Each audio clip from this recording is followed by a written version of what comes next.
Hello guys, welcome to my new blog. तो guys, तुम लोग देख सकते हो, अंधे तो हो नहीं, देख तो सकते ही हो। गाइस, ये लौंडा कहा था या भाई सब वीडियो बनवे चलिए थी, का करी हमारे घर एक बार खेला था तो हम वीडियो बना के डाल नहीं सके तो। गाइस है, देखा है एक जने मुंह चोरा बात तो सही है। इनका देखा यूं करता है। गाइस इनका देखा है जैसे डोला पर से पतोहिया उतरी हुए शर्मा आता है। पता गाइस, अगर इनसे पूछ ले भारत देश का आजाद भरन तो न बता पाइया, 2 इक्का 3 इक्का बता लिया था ये सब।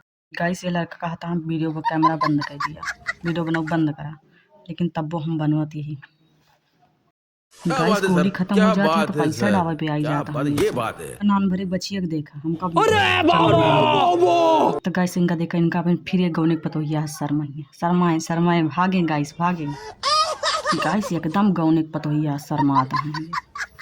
गाइस से पक्का देखने वाले प्रिय दर्शक जिनसे कहते हैं का हुआ था।